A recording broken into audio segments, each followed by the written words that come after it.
पश्चिम बंगाल में वक्फ बोर्ड संशोधन बिल पर जो हिंसा का माहौल बना हुआ है, उससे फायदा किसको होगा? ममता बनर्जी को या भारतीय जनता पार्टी को?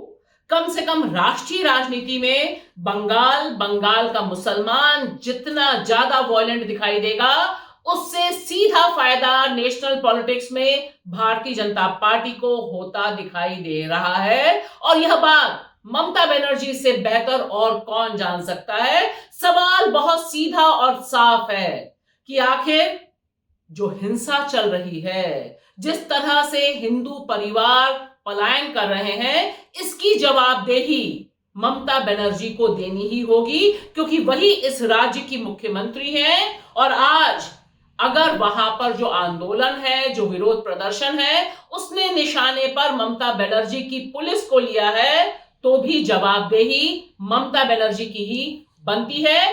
भले ही पॉलिटिक्स में इसका फायदा भारतीय जनता पार्टी को मिले, यह अलग बात है। नमस्कार दोस्तों, मैं भाषा और आप देख रहे हैं बेबाक भाषा पे दो टूक कार्यक्रम। आज दो टूक सवाल ममता बनर्जी से।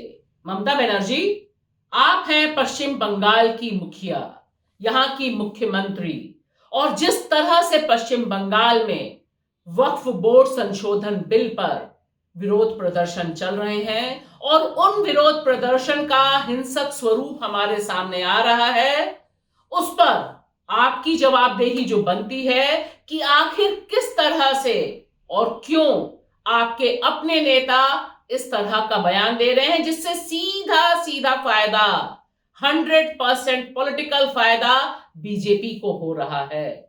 ऐसा क्यों होने दिया जा रहा है? विरोध प्रदर्शन कोई नई बात नहीं है, लेकिन विरोध प्रदर्शन का यह स्वरूप आगे आना और उसमें आपका बिल्कुल चुप बनकर सिर्फ यह कहना कि विरोध प्रदर्शन होने चाहिए, लेकिन उसका हिंसक स्वरूप नहीं होना चाहिए, बहुत बड़े सवाल पेश कर रहा है। क्या यह आपकी एक डायवर्जन टैक्टिस है? जिस तरह से अभी शिक्षा में जो घोटाले दर घोटाले हो रहे हैं, जिस तरह से सुप्रीम कोर्ट ने 26,000 शिक्षकों की भर्ती पर रोक लगाई और कहा कि बड़े पैमाने पर भ्रष्टाचार है, उससे डाइवर्ट करने के लिए यह सारी पॉलिटिक्स खेली जा रही है? या फिर जिस तरह से उत्तर प्रदेश के मुख्यमंत्री योगी आदित्यनाथ ने इस आग में घी डालने का काम किया है, उससे बीजेपी का जो पूरा रोल है वह भी बेनकाब हो गया है? क्योंकि योगी आदित्यनाथ जो अपने प्रदेश में, अपने उत्तर प्रदेश में हिंसक भीड़ को रोक नहीं पाते, एक दलित सांसद के घर पर सवारी करने के लिए हजारों की तादाद में लोग पहुंचते हैं, करणी सेना के लोग हथियार लहराते हैं, कैमरे पर बोलते हैं कि पूर्व मुख्यमंत्री की हत्या कर देंगे, और तो और बड़े बड़े दावे किए जाते हैं। वहां जो मुख्यमंत्री चुप रहता है, वह आज की तारीख में पश्चिम बंगाल की पॉलिटिक्स खेलने आ गया है और सलाह दे रहा है ममता बनर्जी को कि यह लातों के भूत हैं, बातों से नहीं मानते। हम भी तो योगी जी आपसे यही कह रहे हैं कि आपके यहाँ जो लातों के भूत हैं, उनको तो आप बातें भी नहीं सुना रहे हैं। आप देख रहे होंगे बंगाल जल रहा है, वहां की मुख्यमंत्री चुप है, दंगाइयों को शांति दूत कहती है। अरे लातों के भूत बातों से कहां मानने वाले हैं? सेकुलरिज्म के नाम पर इन लोगों ने दंगाइयों को दंगा करने की पूरी छूट दे रखी। पूरा मुर्शिदाबाद पिछले एक सप्ताह से चल रहा है, सरकार मौन है। लेकिन यह जो पॉलिटिक्स है, इस पॉलिटिक्स से मुसलमानों के खिलाफ जहर उगलने का एक बड़ा प्लेटफॉर्म भारतीय जनता पार्टी को पश्चिम बंगाल के भीतर मिला है और पश्चिम बंगाल के बाहर राष्ट्रीय राजनीति में भी इसी आधार पर राजनीति भारतीय जनता पार्टी कर रही है। सवाल बहुत सीधा पूछा जाना चाहिए ममता बनर्जी से कि ममता बनर्जी, आप हैं यहां की मुख्यमंत्री, आपके राज्य में ऐसा क्यों हो रहा है?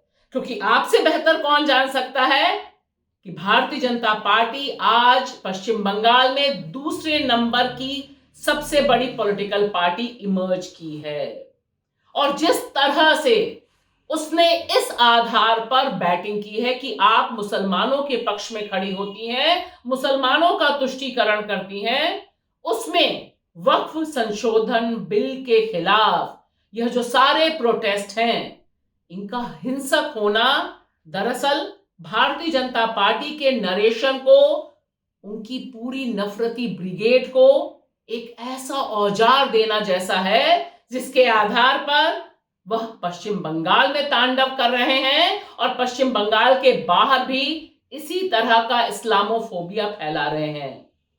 सवाल पूछा जा रहा है, ममता बनर्जी, आप क्यों नहीं कंट्रोल कर पा रही हैं? लॉ एंड ऑर्डर आपका है, आपके ही पुलिस वाले निशाने पर आ रहे हैं इस तरह के प्रोटेस्ट के, लिहाजा जवाबदेही आपकी बनती है कि पश्चिम बंगाल में यह उग्र विरोध प्रदर्शन क्यों हो रहे हैं और क्यों आप अपनी कार्रवाई के जरिए भारतीय जनता पार्टी को रसद मुहैया करा रही हैं नफरत की।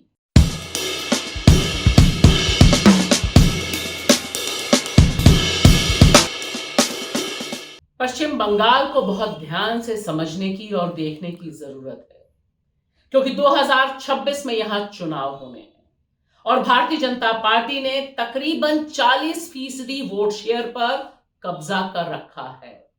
इसे महज 2-3% को बढ़ाकर यहां की सत्ता पर काबिज होने का पूरा उसका गेम प्लान है। और इस तरह की जो हिंसा की वारदातें हैं, वह बड़े पैमाने पर आधार बना रही हैं, डिमांड उठ रही है कि पश्चिम बंगाल की सरकार को हटाकर यहां पर राष्ट्रपति शासन लागू कर देना चाहिए। कानून व्यवस्था का इसे मामला बनाया जा रहा है और यह बात हम आप जितना जानते हैं उससे ज्यादा ममता बनर्जी जानती है। लिहाजा यह सवाल पूछा जाना चाहिए ममता बनर्जी से कि क्या आप वही गलती कर रही हैं जो 2013 में समाजवादी पार्टी के मुखिया, उस समय के उत्तर प्रदेश के मुख्यमंत्री अखिलेश यादव ने की थी, जब मुजफ्फरनगर जलाया गया था, वहां पर बड़े पैमाने पर कम्युनल वायलेंस हुआ था और उस समय जानकार बताते हैं कि समाजवादी पार्टी के एक हिस्से को लग रहा था कि इस कम्युनल वायलेंस से पोलराइजेशन होगा, हिंदू मुसलमान वोट बटेगा और उसका फायदा बीजेपी की जगह समाजवादी पार्टी उठा ले जाएगी। लेकिन ममता जी, याद कीजिए हुआ क्या, इस कम्युनल डिवाइड का फायदा 100% फायदा बीजेपी को मिला। और आज यह बात ध्यान रखने की जरूरत है कि इस तरह का जो पोलराइजेशन है, जो मुर्शिदाबाद दिखा रहा है, हिंदू मुसलमान वोट के बीच का पोलराइजेशन, इससे फायदा बीजेपी को होगा। आप लाख कोशिश कर लें और लाख आकलन करा लें, आप और आपके पॉलिसी मेकर्स, कि पश्चिम बंगाल में इतनी संख्या मुसलमानों की है, 35% के करीब मुसलमान बताए जाते हैं और उनको आप पोलराइज कर लेंगी और बाकी जो डायरेक्ट कैश बेनिफिट के फायदे हैं उसके जरिए बंगाल की महिला वोटर्स को अपने पक्ष में कर लेंगी। लेकिन पॉलिटिक्स अब समझा रही है, कम से कम देश की राजधानी दिल्ली में जो केजरीवाल का हाल हुआ, कि हर बार वही नुस्खा काम नहीं आता विपक्षी दलों को। यहां पर ध्यान से देखिए कि जिस तरह से एक के बाद एक भ्रष्टाचार के बड़े बड़े मामले पश्चिम बंगाल से सामने आ रहे हैं, जिसमें आपका अपना हाई कोर्ट और सुप्रीम कोर्ट आपके खिलाफ लगातार फैसले दे रहा है, वह दरअसल माहौल बना रहा है कि पश्चिम बंगाल में सरकार करप्ट है। ऐसा नहीं कि बाकी सरकारें ऐसा नहीं कर रही। जहां से योगी जी बोल रहे हैं वह पेपर लीक के मामले में देश का अव्वल राज्य है। उत्तर प्रदेश में अपनी ही सरकार अपनी ही पुलिस में भर्ती के लिए नहीं करवा पा रही एग्जाम, क्योंकि हर बार पेपर लीक होता है।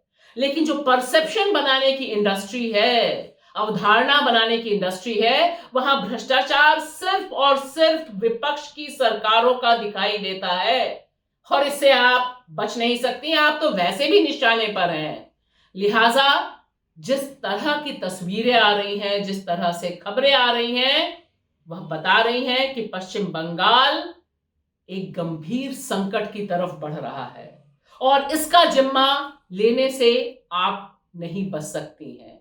लिहाजा पश्चिम बंगाल में जो हिंसा का दौर है, इसका रुकना बहुत जरूरी है और साथ ही साथ जमीन पर जरूरी सवालों पर आपका काम करना बहुत जरूरी है, वरना बीजेपी की जो मशीनरी है वह सिर्फ देश ही नहीं, पश्चिम बंगाल में भी आपको चारों तरफ से घेर कर सत्ता आपके हाथ से छीन लेगी। यहां पर जमीन पर पहल करने की जरूरत है ममता बनर्जी, और आप दरअसल इसी चीज के लिए जानी जाती हैं, वरना याद रहे यह नंदीग्राम की धरती है। यहां पर जिस तरह से आप नंदीग्राम पर सवार होकर आई थी और बाद में पता चला था कि आपके प्रिय व्यक्ति जो अब बीजेपी में है शुभेंदु अधिकारी, उनकी वजह से किस तरह से नंदीग्राम भड़काया गया था, लेकिन सत्ता एक बार हाथ से चली जाती है तब बहुत से सबक सिखाती है। फिलहाल पश्चिम बंगाल में ये जो पोलराइजेशन की पॉलिटिक्स है, हिंदू मुसलमान तनाव बढ़ाने की पॉलिटिक्स है, ममता बनर्जी, इससे आपको फायदा हो ना हो, बीजेपी को जरूर फायदा हो रहा है और यह समझना आपके लिए बहुत जरूरी है। शुक्रिया।